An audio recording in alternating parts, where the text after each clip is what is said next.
收到粉丝寄来一台竟然是给烤炉烤熟了的苹果13 Pro， 能看到背面的玻璃和正面的屏幕都已经完全的烧糊了。而为什么好好的手机竟然会给烧成这个样子呢？原来粉丝把手机放到烤炉顶上，不小心给踢到了开关，当时也没有任何的察觉。过了10分钟，看到手机卡槽处居然着起了火，才发现仅只是10分钟，手机就变成了这个模样。往往手机损坏的故障都是千篇一律，不是摔就是进水，但给烤熟的手机，勇哥还是头一回见。那这台给烤熟的苹果13 Pro 会有多严重呢？还会有修复的可能吗？当然，屏幕肯定是报废了，而且能看到内部的扬声器和听筒处的胶质都已经完全的溶烂了。看来这台机器的挑战难度肯定不少。当我们想要拆下卡托的时候，卡托因为 SIM 卡的鼓泡已经完全的卡死掉，而我们必须先把卡托拆除下来，才能拆下主板。最后只能利用热风枪给卡槽加热，让 SIM 卡融化，才能拔出 SIM 卡。能看到拔出来的 SIM 卡都已经完全的融化掉了。这时候我们最担心的就是主板，给高温烤过的主板会有多严重呢？能看到主板的板层都已经非常明显的分离了，而且里面的保护胶质都已经融化，配件也是整体几乎都已经完全的报废的状态。对于这个机器来说，想要修复，单看配件就价格不菲啊。当然，我们还需要先看主板的一个电流情况，上电主板是不存在漏电的。我们给它按下开机键。但开机的电流一直评价了100毫安，不能开机。苹果13的电流是要等待几秒才能启动的，但我们足足等了10秒也没有一点的反应，那只能说明主板肯定是存在了故障。因为给卡过的主板的板层分层情况也是非常严重。对于主板又存在故障，而且屏幕包括壳子上的配件和后壳损坏，这台机器其实已经没有了任何的维修价值。跟粉丝沟通的费用会有点高，粉丝也表示自己已经买了苹果14，如此严重的机器就放弃了维修，但自己留着也没有什么用，就直接送给了我们。说实话，这台机器的维修价值真的不大，但勇哥还是很想挑战一下给烤伤烤坏的苹果13内部究竟会有多严重，还有没有修复的可能呢？所以勇哥决定来给它尝试进行维修。内部到底会有多严重呢？我们先把已经烤裂掉的板层给它拆除下来。因为板层都已经给烤分离了，我们轻轻一挑，板层就掉了下来。而开机主要是靠上层的逻辑板管控。我们先来检查一下上层的逻辑板，虽然主板是已经给烤裂开了，但内部的电源 IC、CPU、硬盘周边却是非常的完好，并没有存在爆隙的情况。我们先继续给它单主板尝试开机，但开机的电流依然是定在了100毫安，不能开机。对于这种电流，以往的维修经验，我们怀疑 CPU 给烤脱焊了，所以我们决定先把 CPU 重做，先给 CPU 4周的边胶去除，再利用热风枪给 CPU 加热。果然 CPU 轻轻加热，轻轻一挑就掉了下来，而且我们能看到中间的板层位置有非常明显的脱隙的状态。趁着板层的余温，我们先给焊点进行除隙除胶。看到脱焊的焊点，我们的故障几乎就能确定下来了。这很大可能就是我们之前预想的 CPU 脱焊。先把胶质处理掉，我们还需要用 CT 带完全给焊盘点透平。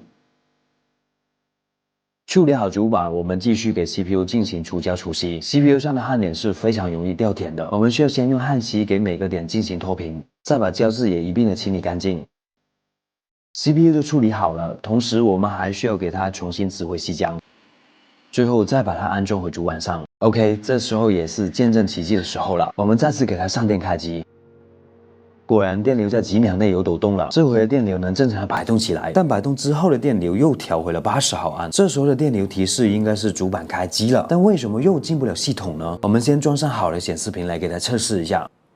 果然开机后的主板现在处于 iTunes 的模式，不能进入系统，这就有点奇怪了。但面对目前这样的故障，我们只能是重新给它刷机。但原来壳子上的配件都已经完全的损坏，我们只好拿来一套好的总成壳子和显示屏。为了好安装主板，我们先把上层叠合起来安装回壳子上。因为目前的手机是处于数据线的模式，这时候我们需要先给它重新刷机。如果单上层主板是正常的，是可以正常刷机通过。等了一会 ，logo 也出来了。最后也刷机成功，而且也进入回了系统，这也说明数据线的模式是属于系统的问题。但目前没有贴合下层刷机的主板是无法激活的，而且开机显示的界面也出现了丢失模式。当然，这个模式我们可以让粉丝模出绑定。我们目前还需要把上层重新贴合回去，先把上层的焊点处理均匀，再把下层的焊点也给它除隙清理。2块主板清理干净后，再把下层重新指回吸浆，贴合回上下层。面对于原后壳上面的加密部件还是非常的多的，其中包括了电池、像头、激光雷达、面容但电池和像头并不会影响到正常使用。我们主要先把面容的组件更换到好的原配件组成上。当然，目前我们还不能确定已经给烧焦掉的红外组件有没有故障。把板层装回壳子上，目前的主板依然是无法激活的。我们需要给它重新刷机验证下层，把手机进入数据线的模式，再给它重新刷机。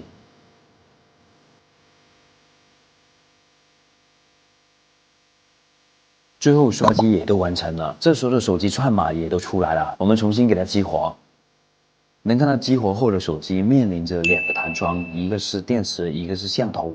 目前虽然是修复了开机，但它的故障到底还有多少呢？我们先来测试一下全部的功能。果然打开照相，照相就存在了黑屏，而且前像头也是非常的模糊。看来给烤炉烤熟的手机果然是不好整啊。但我们测试的面容居然是正常的，本来是最担心的故障，居然是没有问题。继续测试的其他的功能也都没有问题。最后我们还需要给它测试一下读卡的情况。果然插入 SIM 卡，目前手机无法读卡显示的无 SIM 卡。看来目前我们还面临着3个故障，一个是无法读卡，一个是无法照相，一个是前像头模糊。那我们只好继续维修吧。我们先来维修不照相的故障。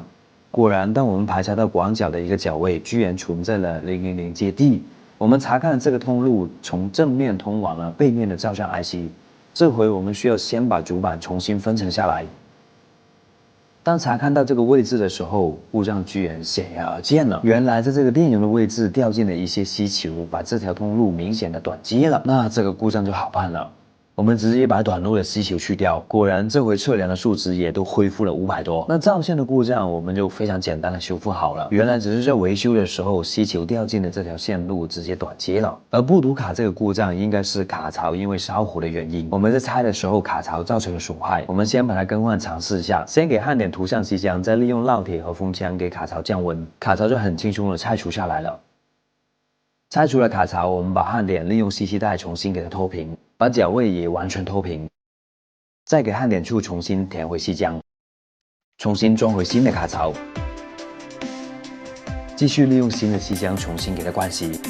处理好卡槽，我们就可以再次贴合回主板了。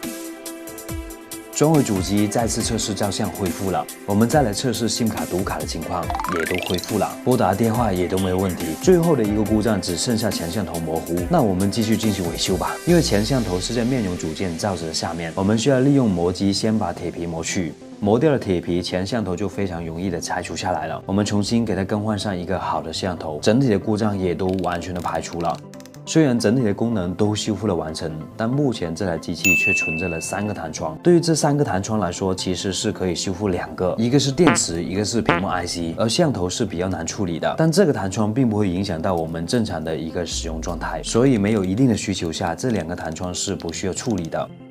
最后，我们还需要把机器装回，这台给烤炉烤坏的苹果13 Pro 就总算修复完成了。虽然这台机器粉丝是送给了我们，但维修的成本却一点都不低。我们就来简单算一算，拆机的屏幕2000，总成的拆机后壳1500。当然，这还不算师傅维修的一个时间人工费用，所以这也是粉丝为什么直接不要送给我们的原因。而你们觉得这样维修好的一台机器，它能值几个钱？你们会要吗？